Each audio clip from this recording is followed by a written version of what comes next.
Every day of our lives is potentially the day when we are involved in a serious accident. A few of us can't even make it out of the bedroom. Others don't make it down the stairs in one piece. A lot of us manage to cut or burn ourselves in the kitchen. And when it comes to do-it-yourself accidents, it seems there's no stopping us.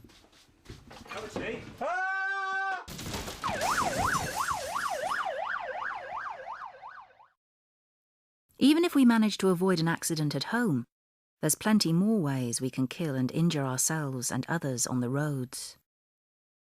Sadly, many of these will be children.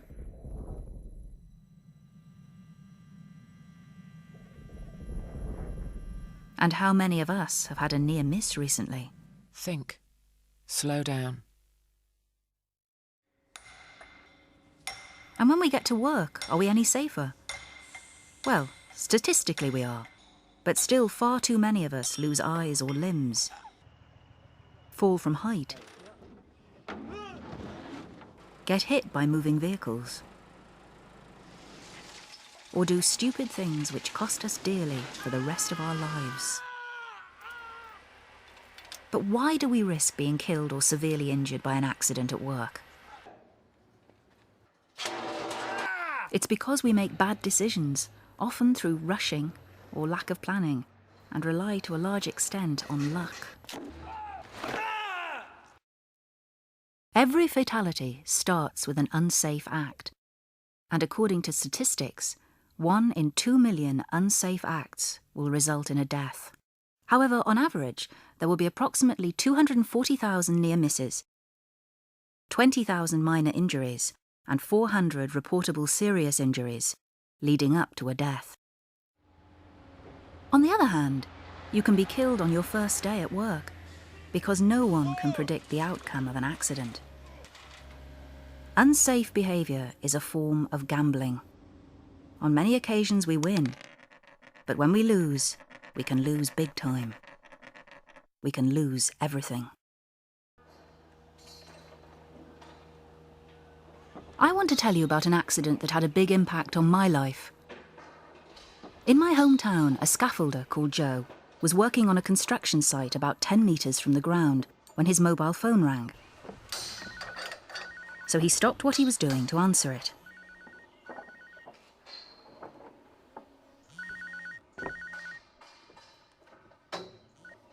Hello, love, what's up? Now this in itself is an unsafe act when working on scaffolding. But as he was loosening the fittings on a guardrail and hadn't yet clipped on his harness, it wasn't the safest place to be taking a call. The head gasket? Oh, you're kidding me. That was Joe's first bad decision. He could have left his phone in his locker or switched it off and looked at his messages during his break. But he didn't. Well, what's it going to cost? He chose to ignore an important safety rule that he had only been reminded about by his supervisor that very morning. Mobile phones. Do not answer your mobile phone while on the scaffold. Move to a safe place of work so you can answer the phone. How much? Well, it wasn't good news on the phone, but it wasn't urgent either. And as he became more agitated, Joe inched nearer to the guardrail, which he had already loosened at one end. Get another quote. But suddenly he saw his supervisor across the site, ended the call and got on with his work. Hang on, I'll have to call you back later. His unsafe act was just one of 2 million unsafe acts where nothing else happened. If only that was true. Fortunately for Joe, or unfortunately as it turned out, his supervisor was called back at the last moment, so Joe carried on talking on his mobile. OK, but I shouldn't be on the mobile up here. What actually happened next was that Joe's mate Darren came along the scaffold and had to squeeze past him. Darren went to lean on the guardrail, but Joe suddenly remembered that he had loosened it. Darren gave Joe a bit of a ticking off and should have reported the incident as a near miss. But they were good mates, and it had never happened before. It was just one of 240,000 near misses that remain just that. Near misses. The type we've all had at some time in our lives. except it didn't quite happen that way. Darren and Joe were good friends. They'd worked together for years. But familiarity can breed complacency. Sorry, mate. Luckily, Joe's quick reaction saved Darren from falling off the scaffold when the guardrail gave way. It held enough at one end for Joe to haul Darren back, but at the cost of a painful landing on his knee. Darren, I'm sorry. It was a minor injury, one of 20,000 minor injuries that never become anything else. A bit of first aid, a bit of sticking plaster, and a relieved friend who realises that it was his fault, but is too embarrassed to report himself to his supervisor. I'm so sorry, mate. I've never done anything like that before. You know that. But Joe didn't get away with it. His supervisor heard about the incident and conducted an inquiry.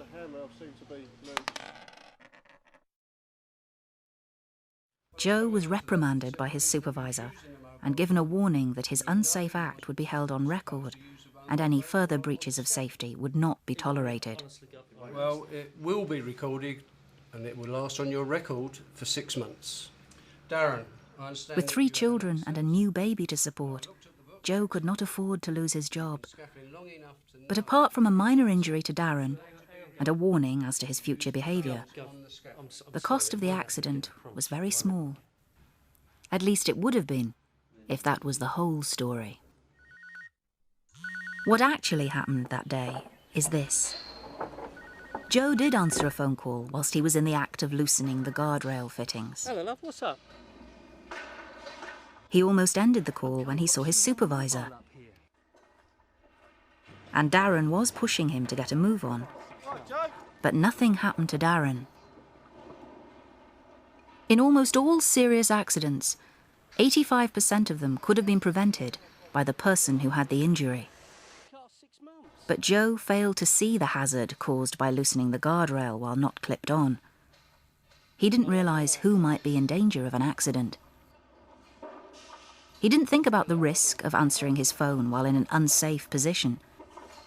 And so there was nothing to prevent what happened next. Just see if you can knock him down. Joe!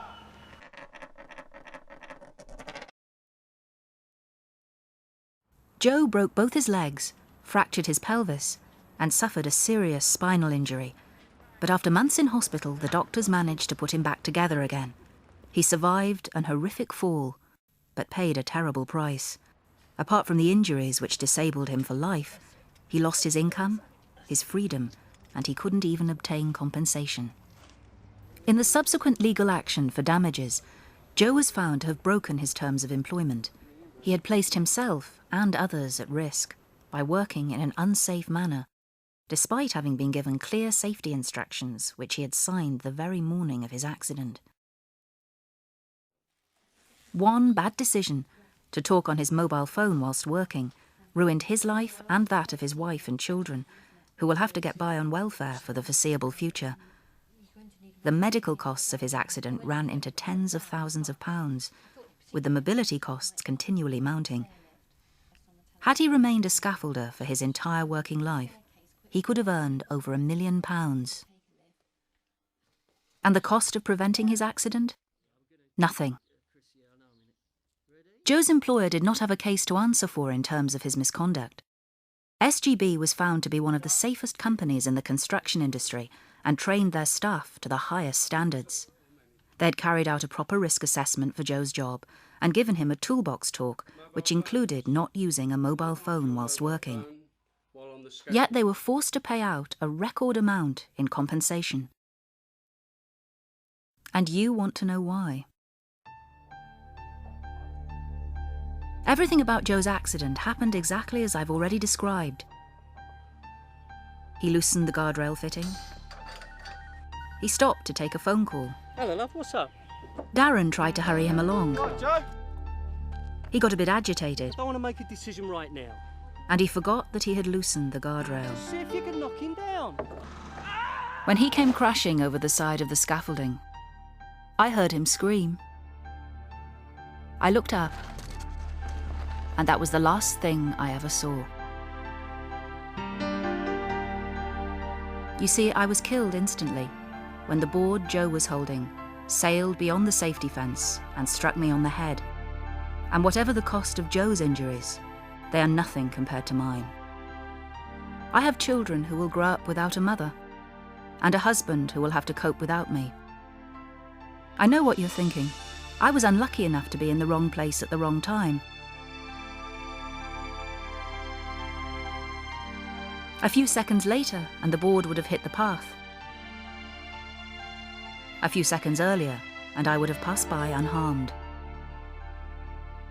The truth is, the few seconds that killed me were the few seconds it took Joe to answer his phone.